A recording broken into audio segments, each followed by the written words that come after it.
بسم الله الرحمن الرحيم.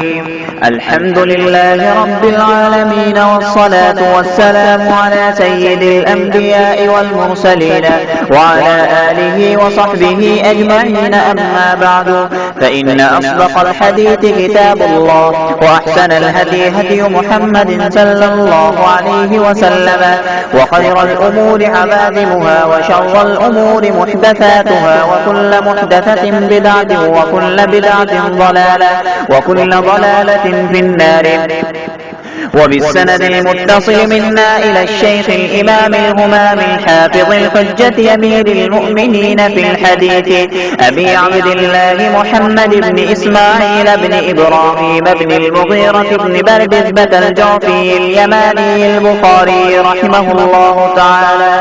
اللهم انفعنا وانفعنا بعلومهم وعلومكم أجمعين، آمين يا رب العالمين. أنه قال: حدثنا سليمان بن حرب قال حدثنا حماد بن زيد عن ثابت عن أنس رضي الله تعالى عنه وعنهم أنه قال: قال النبي صلى الله عليه وسلم: الصبح قريبا من خيبر بغلس، ثم قال: الله أكبر، قربت خيبر، إنا إذا نزلنا بساحة قوم فساء صباح المنذرين، فخرجوا يسعون في السكك، فقتل النبي صلى الله عليه وسلم المقاتلة وسبى الذرية، وكانت السبي صفية، فسارت إلى لحية الكلبي، ثم صارت إلى النبي صلى الله عليه وسلم، فجعل عتقها صداقها. فقال عبد العزيز بن صهيب لثابت: يا أبا محمد، أنت قلت لأنس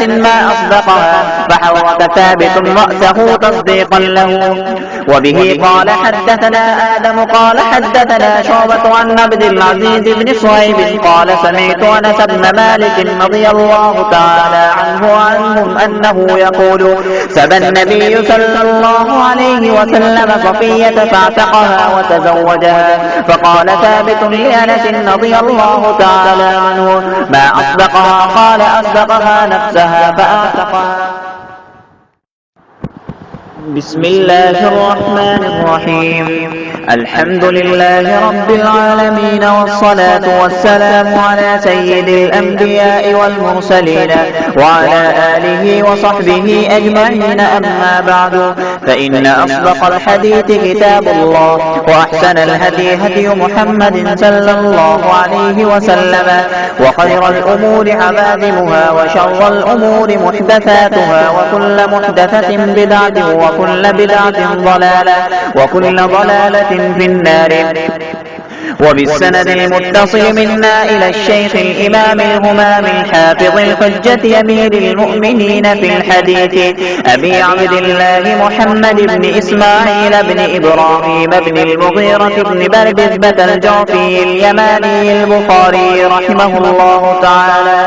اللهم انفعنا وانفعنا بعلومهم وعلومكم أجمعين، آمين يا رب العالمين. أنه قال: حدثنا سليمان بن حرب قال حدثنا حماد بن زيد عن ثابت عن أنس رضي الله تعالى عنه وعنهم أنه قال: قال النبي صلى الله عليه وسلم: الصبح قريبا من خيبر بغلس، ثم قال: الله أكبر، قربت خيبر، إنا إذا نزلنا